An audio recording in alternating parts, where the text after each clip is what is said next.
I don't know about you, but I've heard people say, man, I would just believe God if He would show up to me personally, if He would show up miraculously in my life, if He would just reveal Himself to me, then I would believe.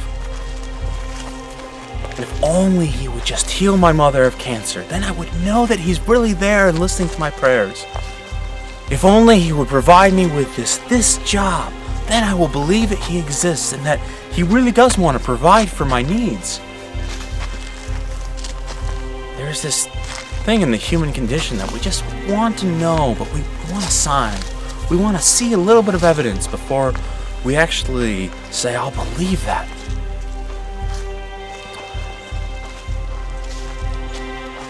I know for me, in my childhood, I had an experience where I asked God, I begged God, I pleaded with God that He would show up in my life and do this small little tiny thing. I even told Him that it'd be a secret between us. I said, I wouldn't tell anyone else.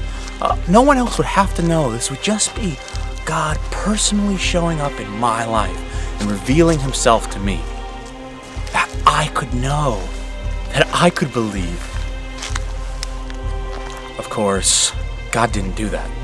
He didn't show up in that way that I asked Him to. It's kind of making a demand of Him, you know? I would only believe in you if you'll do such and such. How arrogant is that when I do that sort of thing to God? That I demand that God do something so that I believe that He is who He really says He is.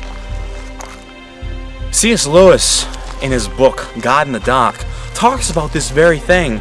He says that the ancients, when they would approach God or approach the deities, they would come fearful, as one would come before their judge, knowing that they were guilty and that God was all-powerful and could do to them whatever He chose, whatever He liked.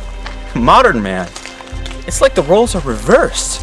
It's like man is the judge, and that God is in the dock, or is on trial, and needs to give a justification, a reason of why He's a God who allows disease and poverty and war.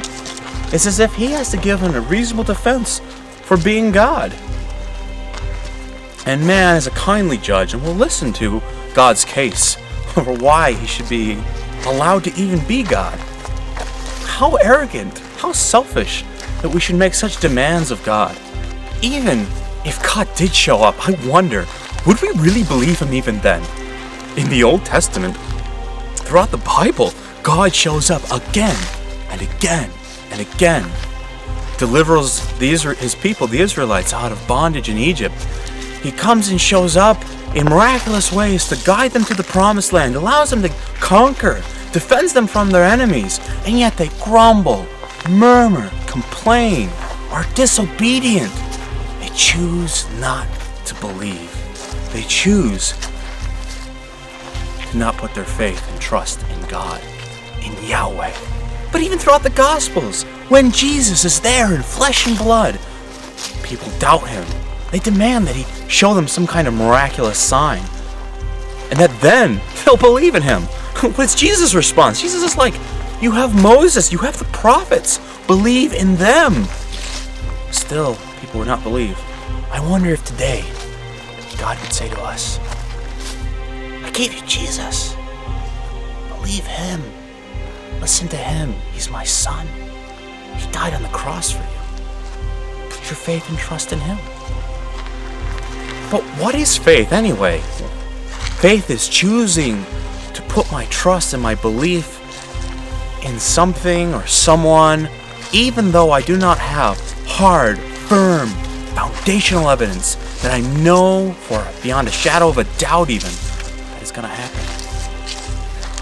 And God's given us His Word. We have the testimonies of people who have seen God show up in miraculous ways in their life, who will put their faith and trust in God even when He chose not to show up in their circumstances. In the Bible, we're told that we walk by faith and not by sight. We walk sometimes knowing that God may or may not show up. But what we do know is we have His promises in His Word that He will fulfill to us. And those are what we put our hope and faith in We don't put our hope and faith that God will show up into our every little whim like he's some sort of genie in a bottle. Or he's some kind of like vending machine where we put in enough prayers, ka-ching, ka-ching, that out comes a can of Coke. That's childish. That's a childish way to treat God. God's bigger than that. He's sovereign. He's awesome. He loves you. He has a plan for your life. And faith sometimes means you're walking in the dark.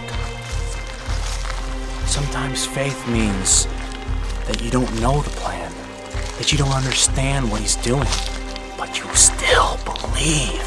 You still put your faith in him. In the Gospels, we read a story about a disciple named Thomas.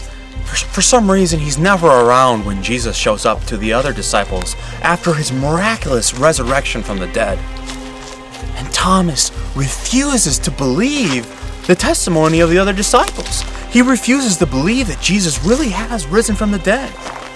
So one time, Jesus shows up just for Thomas' sake. He's like, "Hey, Thomas, come here. Put your hand in the hole in my hand. Put your hand in my side where I was pierced. Stop doubting and believe." And Thomas does believe. And then Jesus says these famous words that you probably know very well. "You believe because you see. Blessed are those who believe even though they do not see."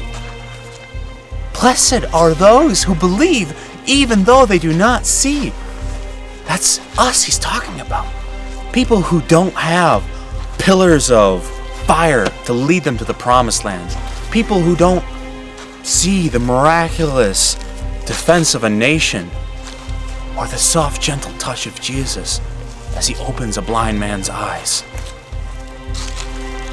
We see God work in kind of mysteriously hidden ways. And some people say, "Oh, it's just coincidence. That's doctors and good medicine. Oh, that's just good luck." That's God working. Well, faith is, as we're told in the scriptures, the assurance of things hoped for, of things not yet seen. The Apostle Paul says, we walk by faith, not by sight. Faith sometimes means believing without knowing for sure. In fact, I would argue that faith is always not knowing for sure. It's always choosing to believe even though we don't have the hard and fast evidence that things are going to turn out the way we'd like them to.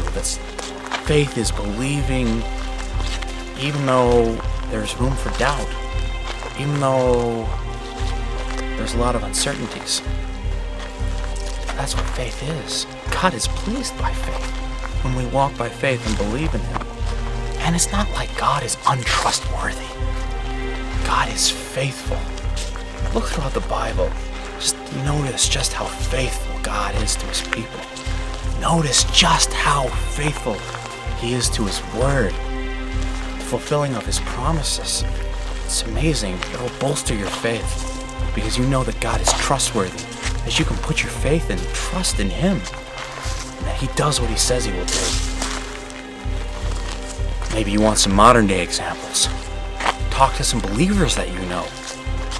They will tell you about how faithful he is, and that he fulfills his promises. He does take care of his people. What we have is Jesus' gentle invitation. Come, follow me. Come, believe.